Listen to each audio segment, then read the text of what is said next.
Our ability to embrace change is what allows us to leave the comfort of the status quo in order to imagine a new and brighter future.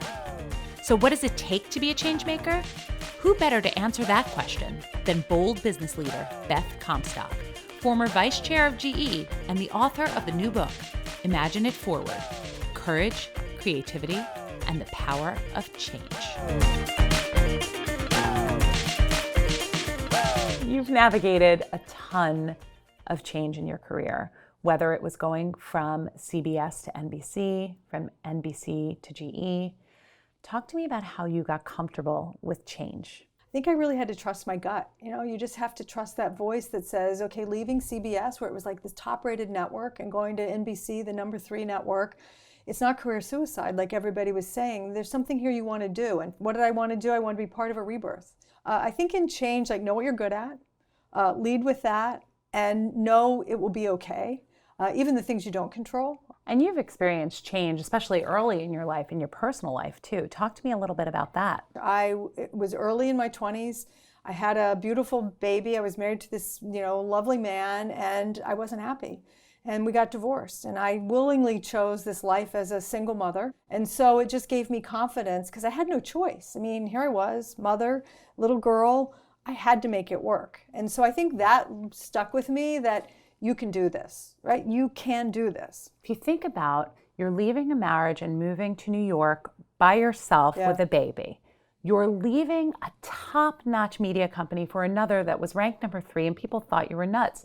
How did you give yourself permission to do that? At the end of the day, I think you have to write your own story. You have to say, here's what I want to do. Here's what the future I imagine. So there were a lot of people telling me, don't do that. This is bad for your life, bad for your career. Yeah, but it wasn't what I was thinking.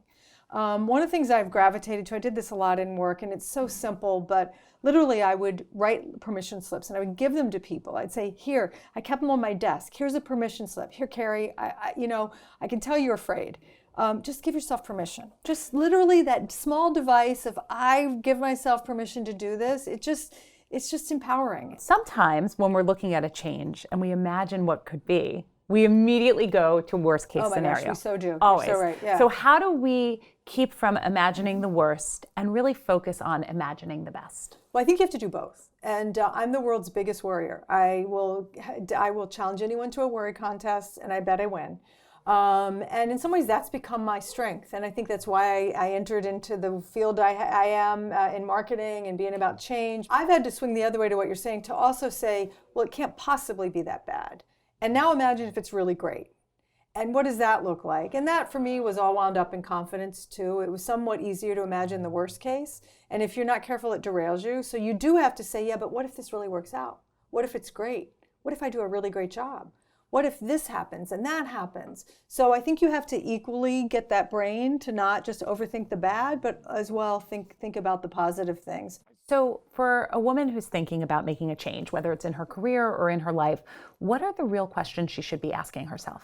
Well, I think the first question is to say, why do I want to make this change? What am I good at, right? Sometimes people want to change things for things that they're really not good at. And so, I may want to go be an astronaut, but I'm not going to do that at this stage. So I think there, are you willing to do the hard work? Yep. Are you willing to put up with not knowing what you're doing for a while?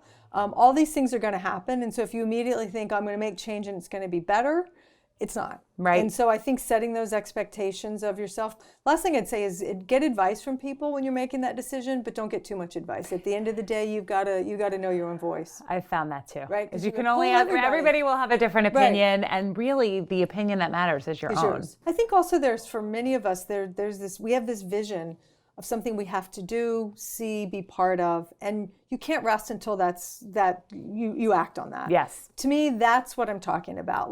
When you have that so loudly, you have to do that. That's, to me, when you know you have to change. And maybe if you don't have that, it's also your voice, yourself saying, I'm not ready for that yet.